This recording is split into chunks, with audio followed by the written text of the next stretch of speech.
Hello ladies and gentlemen, my name is Andy and this is a very special episode of UFOs and other paranormal stuff.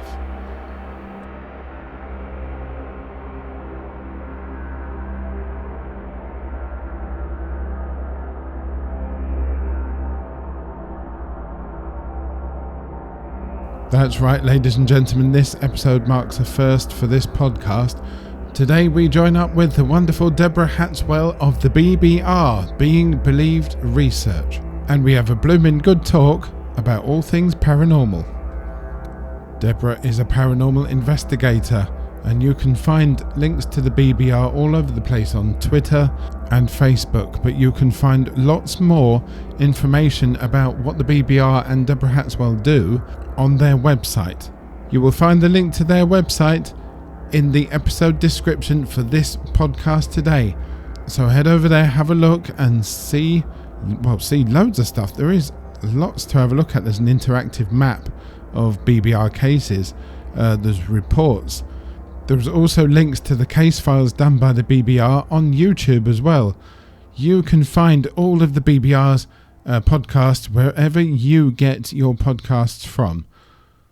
But before you go anywhere, ladies and gentlemen, have a listen to this episode, and I hope that you enjoy listening to it just as much as Deborah and I enjoyed making it for you. So without further ado, here is our little chat about the paranormal. Well, I remember how I met you. I actually met you through a witness, believe it or not. A yes. lady we both know well. She lost her purse in the town where I lived, and to trace her, I went on Facebook actually looking for her, and she got in touch, and she told me herself about an experience that she'd had when she was a child, and that's how you got to know each other, isn't it? Yeah, that's right. It is, hey.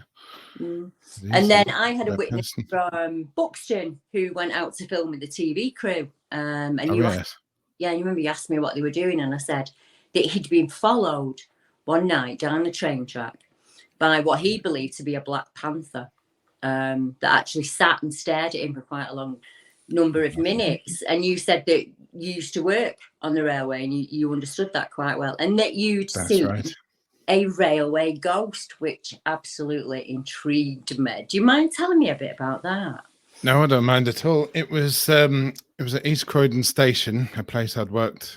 I think I'd been there for about 6 years by this point, and there was nothing weird. Well, there was loads of weird things that used to happen there, but nothing paranormal, shall we say, up to that point. That's what made it even more stranger. And what happened was, it was the middle of the day. I'll give you a bit of context. East Croydon Station is a 3-platform station. It's got 3 island platforms. Yeah. Platform 1 and 2, platform 3 and 4. And platform 5 and 6. And I was standing in the middle of platform 3 and 4, right by the new bridge that they've got there. If you're able to check it out on Google Maps, you'll see the new bridge and everything. And just to help people on their way, tell them where to go over the new bridge and that. And there was a few people who come to me, as usual, asking what train they need to get on, and I'd direct them on their way. But this old man, he looked Japanese to me, but he looked so very old. I wondered, I was looking around seeing if I could see his carers or relatives, because he looked over 90. Right. And I thought it's very odd to see people that age without somebody with them. Yeah. And he came to me and he was saying something to me, but it was whispering. I couldn't hear him at all. It was a quiet day at the station. I couldn't hear this bloke at all. So then he showed me a piece of paper, and it had Horsham written on it. Horsham's a station down on the way to Southampton, I think it is. So I said, okay. He obviously might not have been able to understand my English. Yeah. So I had to tell him where to go, but I had to sort of go upstairs across to the platform 5. The train would be there in about 10 minutes. But I felt so worried for this bloke that I decided to contact the person who was standing in the middle of the platform on platform 5 and 6, and 1 and 2 as well. called them by radio, and I said, see this bloke here, you need to just keep an eye on him because he's very old. He might get a bit lost. He wants I think it's the 21 past Horsham train. I can still remember the timetables now. That was years ago. And I said, yeah, they said, yeah, we'll keep an eye on him. So, okay, off he went. He went into the lift. And that was the last I saw of him. About a few minutes later, the person on platform 5 and 6 said to me, where is this bloke?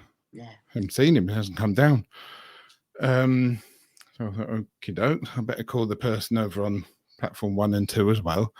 Yeah, in case he's got confused and got the That's right. Because it's a funny little setting. You go in the lift one way, and to come out the lift, you've got to go out the side door. Yeah, it's a similar station. Yeah. It's very confusing. And so they'd never seen him either. Right. And I thought, right, I've got to put out a call to the rest of the station, including the gate line upstairs. They didn't see him, and they were on the gates all the time. They didn't see him coming out. No one at the other end of the platforms. The stairs come off the bridge, and they go down to the other end of the platforms. They'd never seen him.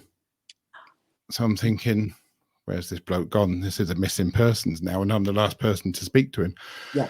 So there's one more place that he might have gone to, because one of the lifts, only one of the 3 lifts, goes right down to the old basement. Right. But you need a special key for that. Yeah. Or you need somebody who's in the basement to press the button to get it to go down. So I told a colleague to go down there and have a look. No one there. And that's got a locked gate, so they couldn't have got out. No. So I'm thinking, this is getting a bit weird. We've got to call management in now. Yeah, because what if he stumbled onto the track, or he's wandered off further down the track? Yeah. And he could have gone anywhere. Mm-hmm. So manager came to me. I'd said basically everything I'd said to you now. Mm. And she said, right, we'll have to put an all stations report out just in case this bloke's gone to anywhere. Yeah. And for that day, that was all we could do about it. Although I was wandering around like this, looking to see if I could see the bloke. I was looking for him for days after. Right. And she comes back to me a couple of days later. I think it was about a week later. And she says, we put an all stations report out and no one's got back to us. There are something like 230 stations. All the stations that have got people there, no one saw anything. No. All the train guards, no one saw him. All the unmanned stations, no CCTV has reported anything. And I said, okay, what about the CCTV here? Yeah. And she said, well, that's the weird thing that I needed to tell you about, because the lift, even though it was new, the CCTV wasn't working inside the lift.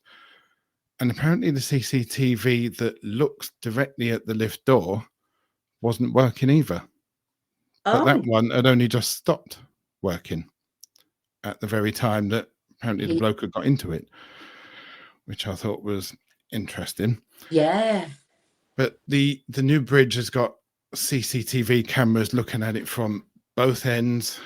I think from basically all over. It's got more cameras than the Big Brother house. Yeah, definitely. And they said they couldn't see a thing. Couldn't see anything. Nobody came out of that lift.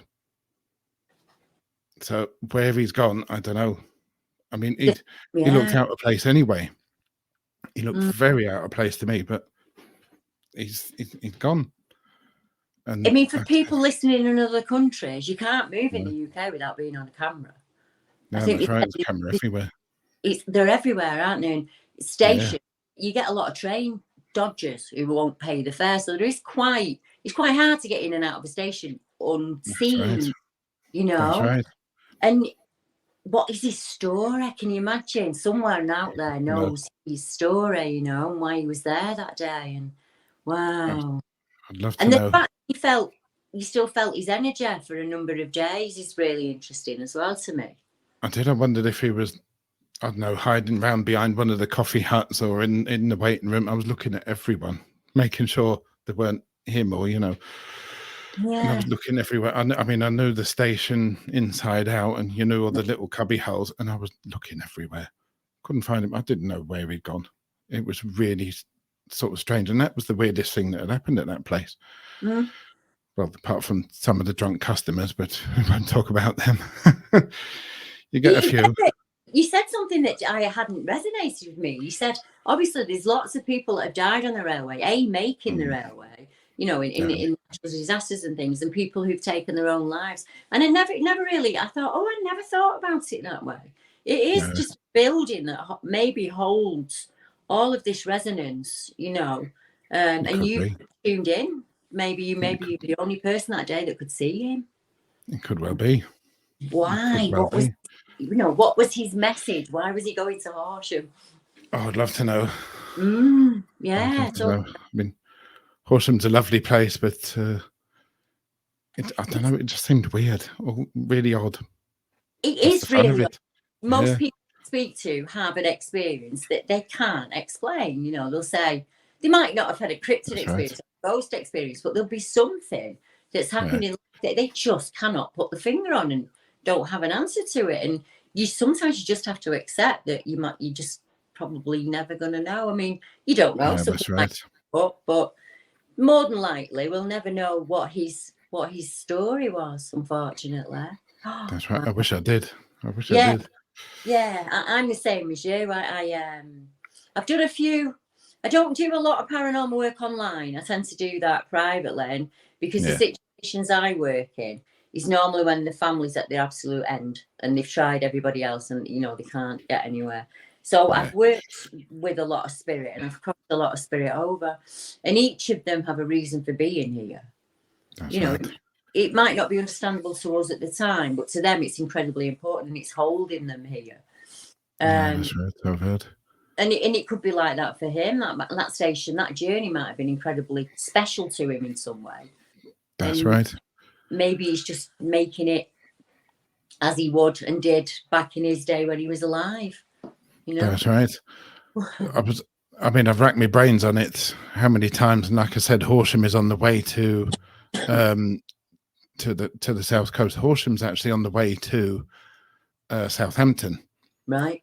It's on the branch line that goes down to Southampton for the southern services. So I'm wondering if maybe in his life, when he was alive, he was on his way maybe to meet somebody in Horsham and then go off down to Southampton, which would have been the international hub of Britain in those days, or one of the big international hubs in those days. I would follow your gut on that, because obviously you've been able to connect to him. So to me, that's information. 2024 they'll tell us to explain that away. Just whimsical thought, and it isn't. We can pick up on other people's energy because we're energetic beings. That's right, we are. It was Einstein that said that energy doesn't disappear, it just transfers into something else. Exactly that. There you go. I've worked with a few people who are passing over. No.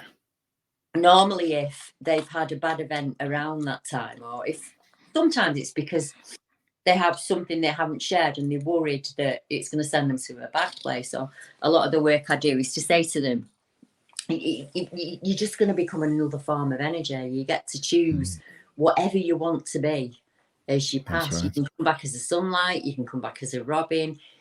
Love's love, and it transcends with that energy when you go, and you can tap back into your loved ones and pay them a visit and things. And that's right. It's the nicer side of things that I do that, especially when I've done some cases where they haven't known that they've passed, where they've been here just going about their everyday life, feeling very frustrated. And then you explain to them that you actually passed in an accident. It went very fast and you passed. And then I asked for the loved ones to come in and we kind of pass them over that way. But all of that subject absolutely fascinates me. Does me as well. When did it start for you, if you don't mind me asking? When that's not your own experience, I wouldn't imagine. No, I think my first weird, in inverted commas, experience happened, I think it was about 1998. And there's a bit of a Japanese connection here as well. 1998, I was very young at the time. We all were, and we still are. And it was the first time that my mum and dad had gone away. on holiday, and my brother as well, and I had the house to myself. So I thought, you know what? Yeah. I'm just gonna do what I want. It's my day off. Do what I want. So I went. Weirdly, I went and had a bath. I think I went and had a bath about 2:00. Strangely, my dad was adamant about security and safety for me because I was only 19, 20 years old. He said that front door, back door's got to be locked when I'm in the house or out the house. Yeah. Which I did. So I'm in the bath, and I could hear this noise from downstairs. We've been living in this house, about 10 years, 11 years by then. And again, nothing strange had happened till that point. And I could hear the middle door closing. It's a big door, partly made of wood, but there's a big glass pane in it. And when it closed, you can hear it. And I'm thinking that door was wedged open. So the only way that it would close is if there's a big bit of wind that's coming from the back or the front door, which there couldn't have been because it was locked. Yeah. Or if somebody had kicked the wedge out of the way. I'm sitting there thinking, a bit odd. It's strange. I thought nothing of it. Then I could hear a thud coming from what would have been behind my head, which would have been down at the bottom of the stairs. I was upstairs at the time, and I'm thinking there's somebody in the house. I'm 20 odd years old. There's somebody in the house. No one else is there. No mobile phones. I couldn't jump for a phone and call 999. And then I could hear another thud, and it sounded like it was coming up the stairs. Oh. And it didn't sound like the neighbours next door. No. Even though their staircase was right next to our wall, because they were pensioners. They would have really had to be. Sorry, go on. You're used to their noises. They'd have just been noises for you because you heard them every day. That's right. And I'm sitting there thinking, I'm getting a bit worried now because it sounds like there's somebody with really heavy boots on coming up the stairs. So I leaned behind me and reached into the cupboard that was behind me, and I pulled out my dad's old, what do you call it, like loft door opening stick kind of thing. So I'm sitting there in the bath. I mean, it sounds funny now. I'm sitting there in the bath holding this wooden stick ready to hit somebody who was about to come in. And I could hear him coming right up to the top step, which was only 2 or 3 feet behind where I was. And I was sitting there thinking there's somebody about to come in. And I thought, right, wait a minute. Waited a few more moments. And I went out the door. And there's no one there. And I thought, what on earth is going on? And I thought, I can't tell my mum and dad this. But I decided that... Sorry, go on. First time you're on your own and it all goes paranormal. I better not tell my mum and dad. My mum and dad were very, very religious, you see. Yeah, they probably wouldn't have believed me. So I thought. But they came back a couple of days later. And I thought to myself, I've got to tell him. There was something in the house which couldn't be seen but could be heard. And I said to me, mum and dad, I could hear somebody walking upstairs right behind me. It was clear as anything, not next door. Old people, like you said, we know the sounds of them. And I said, it sounded like a ghost. And I was expecting them to give me a look of ridicule. And my mum looked at me and said, maybe it was the old person who used to live here. I said, what do you mean by that? And he said, one of the people that used to live here, he said he killed himself in the garage down the end of the garden there. And he said, she said, I've never heard that before. I said to her, I've never heard that before. And she said, yeah, it's in the records. And she got some, I don't know, was it deed poll or house records or something out.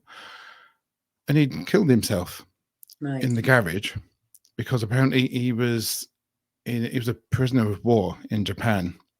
Right. In the in World War II. Yeah. And of course that had affected him so much so that he decided to end his life. Turned on the car engine and just sat in the garage for a couple of hours. Right. And he asphyxiated himself. And that was almost 20 years to the day before my before he started walking up the stairs behind me. Yeah. And you picked up on that. I wonder if those two events are connected in any way. I do wonder. That's the point. I never thought of that. Because I should have thought of that. But he's a Japanese person who's obviously from Japan, and then you've got this Jen. I mean, it's understandable. I know my granddad had an awful time in Burma. Awful time. It ruined him. The things that they had to see over there. There could have been a connection somewhere in some. I do wonder. Yeah, I mean, as a paranormal investigator, I'd be looking down that line now, you know, and you kind of tie them together. Sorry, excuse me. Maybe, Andy, if we could find his name, we could apply for his war record. You could do that. You can do it online through the government website. You just apply and it's free. And they'll just tell you yes or no where they served and things like that. I've just done it for my mum, actually, because she wants to know about her dad. So that might clue us into something. But for me, there seems to be, Could be a connection there. Yeah, maybe. Or something down the line in your DNA, maybe. But it's you who's clearly sensitive to this energy. That's right. Yeah. That's right. It was, that was weird. That was weird. And that was at a time, 1997, that was at a time when I was a complete non-believer, just like me, mum and dad, complete non-believer. UFOs, ghosts, didn't believe in any of it. I couldn't even watch the X-Files because I thought that was just comedy. Now, completely changed now. I can't get enough of the X-Files now. His answer, got the answer. I need to know what it was that I saw that day. I had experiences when I was a little girl. I've always had them. It's always been in my bedroom, and it's always terrified me. It's frightened me.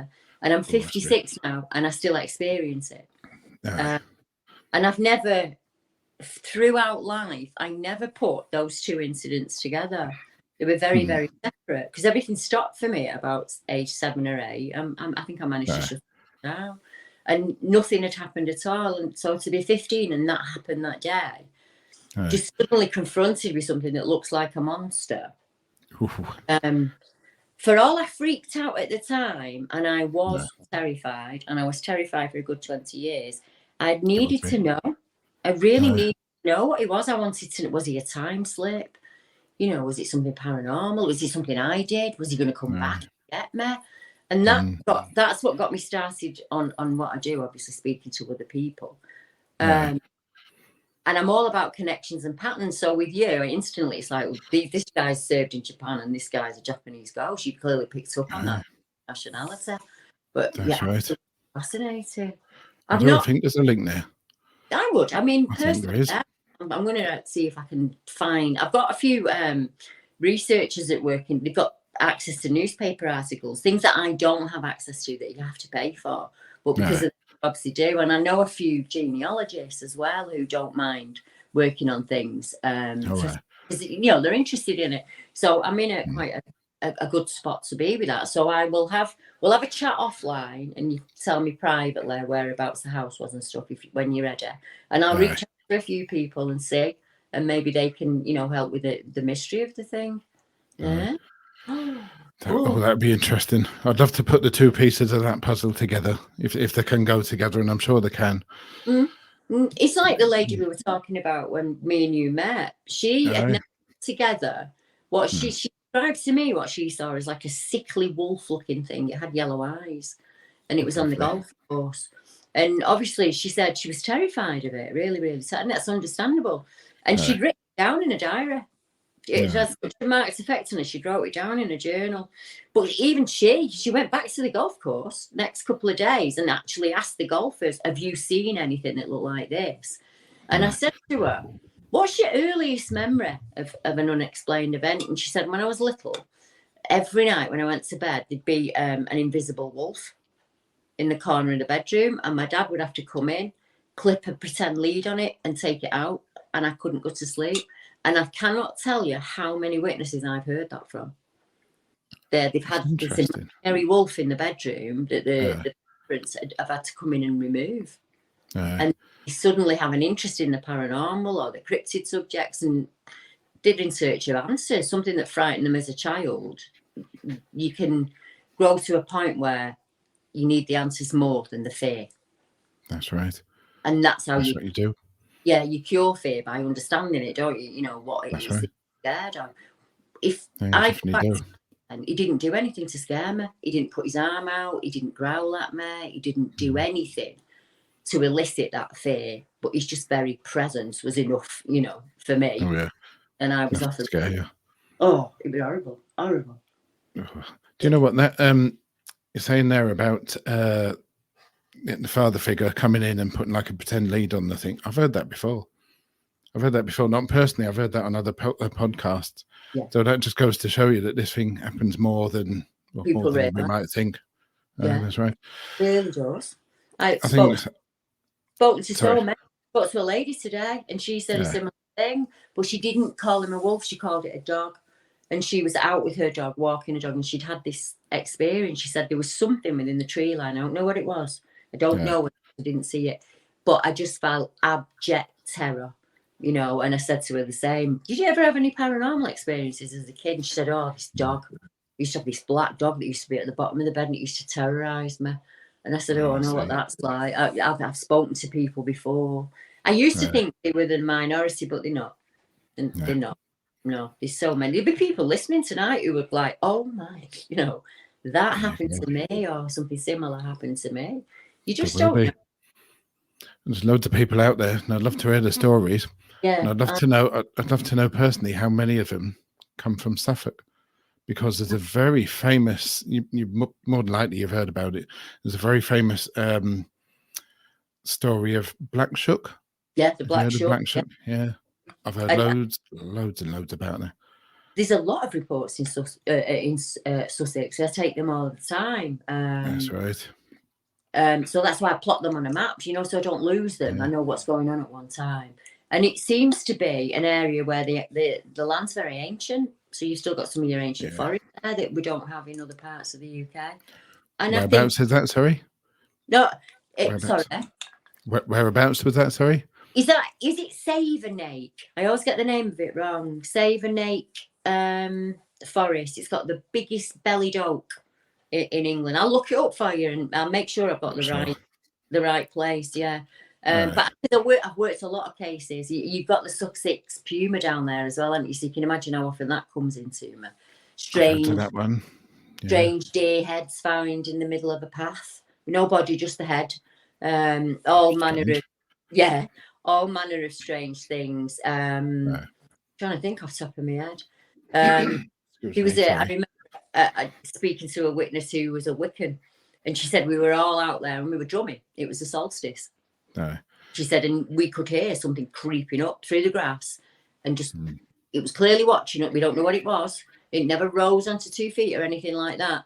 And she said at the time, it almost had like a red sheen to its eyes, and that comes up really often, that red-eyed thing that people say. I wish if I'd have had my map open, I'd have been better. I could have told you everything I had in Sussex.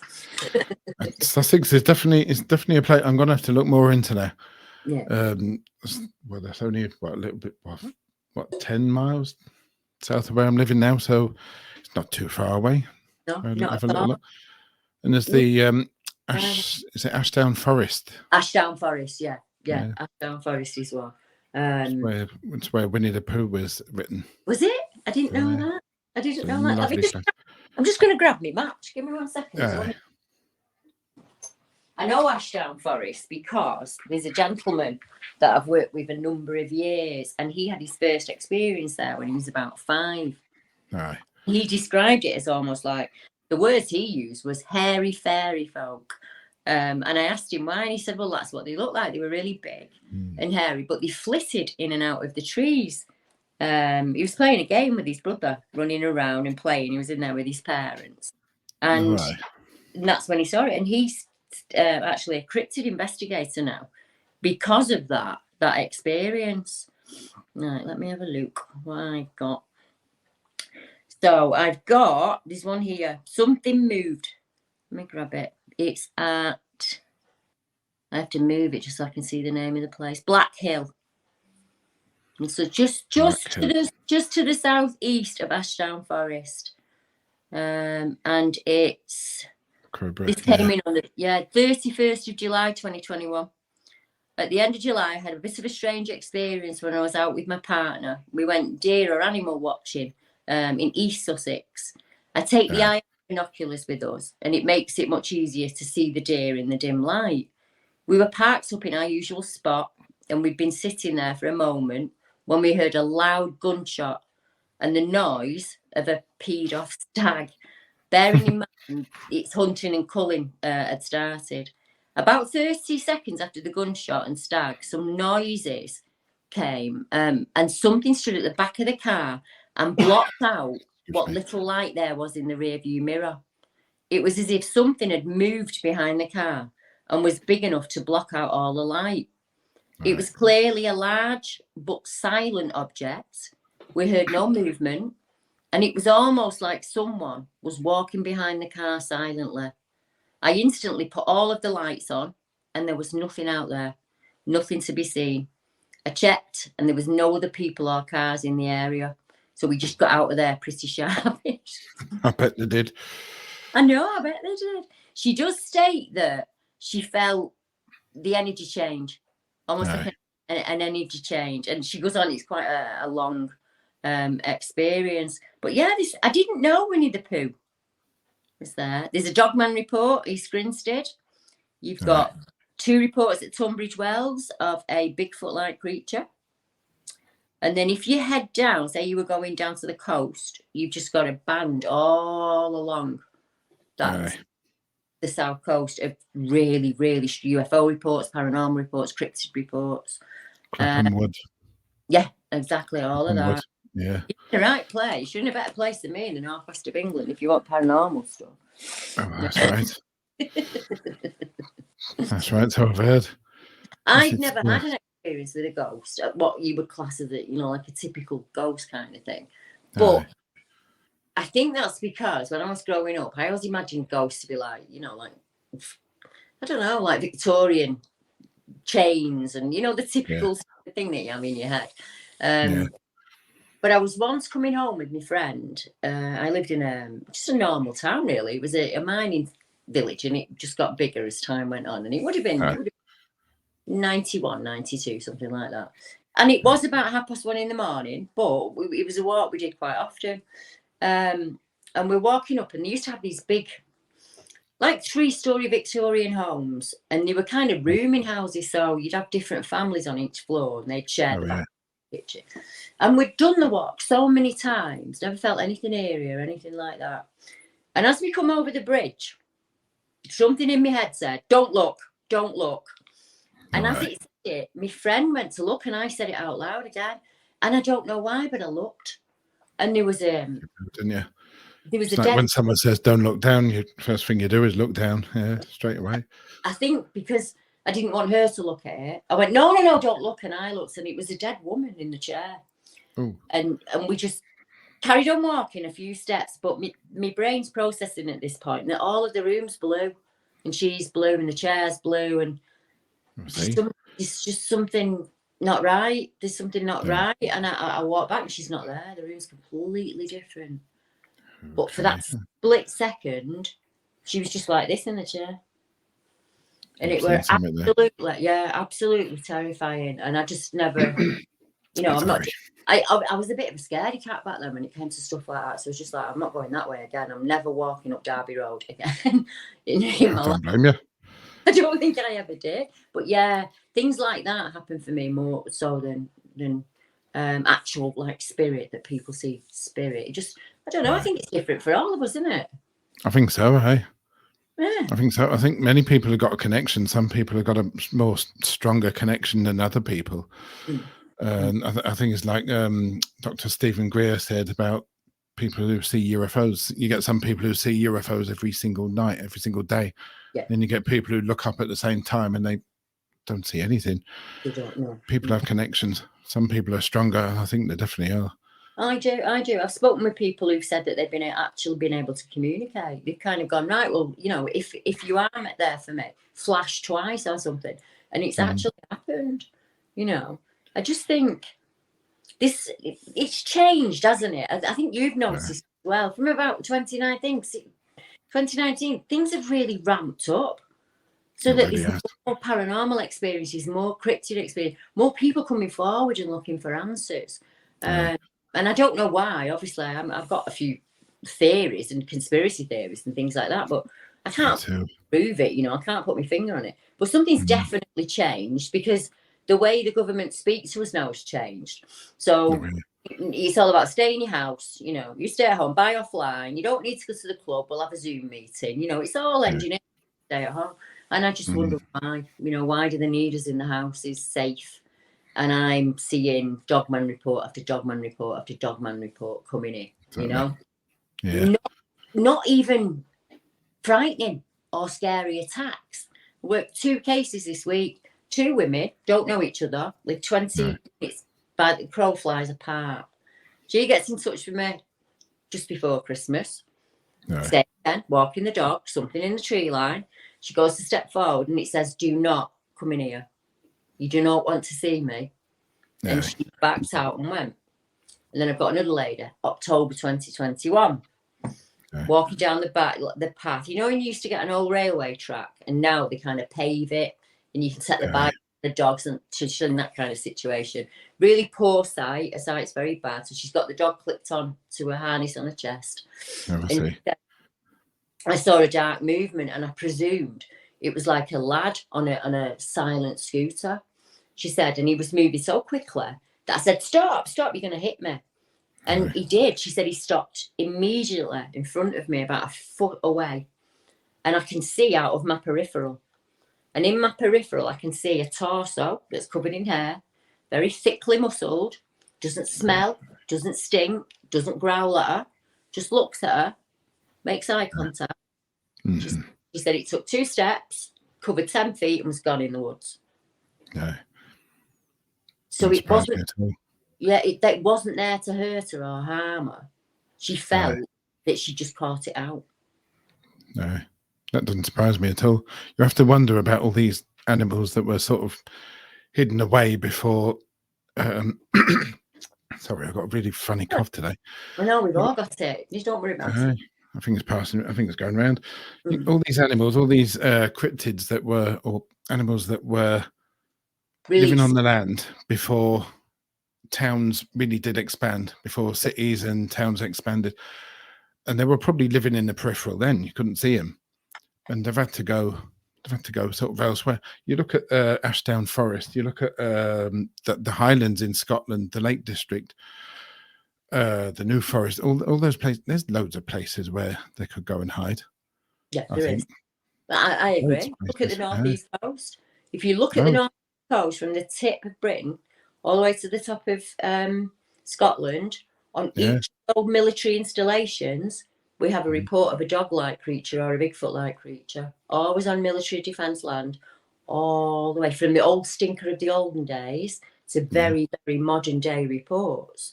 And I know some people poo-poo them. I get that. I understand that. But I sit down with the witnesses and I recognise that I see the trauma, because I work with people consistently who are trying to work through a situation. I didn't know that you'd taken big dogman reports. I was unaware of that, Andy. I didn't know that. I'd seen one dogman report. It was called The Beast of Box Hill. Box Hill is part of the Surrey Hills. Lovely place near Dorking. It is a beautiful hill. If you're ever down there, go and have a look. I've been there hundreds of times, so I read it. No, I first heard about it on one of the Paranormal Activity podcasts by Vet Fielding, and I thought, I'm not sure whether I believe this or not. But then there was another one on one of her other podcasts, and I thought, I'm going to have to read up on this. And I did a bit of checking on the internet, and it was actually in one of the newspapers. Somebody's reported a dogman or a beast in Box Hill. I actually did an episode on it last year. I tried to get the person who'd reported on it on the podcast, but for whatever reason they didn't want to come on, which is fine. And they give a pretty sort of big story about this sort of beast dogman thing that again was furry, smelled a little bit, and she described the eyes. Was it red or orange or yellow? I can't remember. But apparently that person had lived there and hadn't seen it for the entire time that she'd lived there, 20 odd years. And then it sort of showed up. when all the visitors had gone away from Box Hill, she sort of saw it in one of the bushes or something, walking around, and then someone else said they seen the same thing. So I think these things are definitely there. And I think the reason why, as you said before, that a lot of people are coming forward with this, with the paranormal stories, UFOs, ghosts, and everything, is because people like you and me tell real stories. Yeah, and normal. We tell the big stories and real stories from the real person, and that emboldens these people to think, I can tell my story as well now. Yeah. I can come forward and maybe get a bit of help, talk to somebody, get it off my chest. But I think you and I help people do that. And I think in a sort of roundabout way, we've helped the paranormal come out and be more accepted. Yeah, we're normalising it for people. Going to blow your mind a bit. Got some cases at Box Hill. There was somebody who was running up and down the steps, training. Yeah, I've been there a few times. And they saw what they described as an ape-like creature that stood there and watched them. Now, Box Hill is named Box Hill because of the box plants. It's a very old, ancient land, and it was grown for making furniture. So that's where the name comes. There is a very famous missing person case there. A young girl who was 16 got out of a taxi cab at Box Hill, never seen again. Yeah, I'll send you the link to it. It's in the newspaper. Yeah. Quite a famous case. Never found her, never found her clothing, nothing, none like that. And it's quite close to Dorking Deep Dean, isn't it? Yes. Right, so Dorking Deep Dean, you've got two lads, and they are urban explorers, and they want to go in the old train tunnels. Is it World War II tunnels underneath there? And they have decided they're going to hang out in the trees till everyone goes home, and then they're going to do a video for YouTube. I think I might have added that on. I don't think they were doing a video. I think they were there. He was there with his brother. He'd been there before. His brother wanted to go, and he said they were just waiting out for people to go. And he said sometimes you can hear a dog in the background barking, and you don't really take it on until it stops. He said, and when this dog stopped barking, we suddenly realised it had gone completely silent. And he said something he couldn't see, completely invisible, but it was moving the bushes. It was thumping and banging and making a complete racket at him, almost like a gorilla doing a bluff charge. Pair of them. And a few years later, a lady got in touch with me, and she said, I've seen you've worked some cases in Dorking Deep Dean. I actually was going to meet my friend. She said, there's a really nice place where you can go and have like lunch, and that's where I was going. She said, and as I'm walking the woodland, she called it this incredible stomping thing.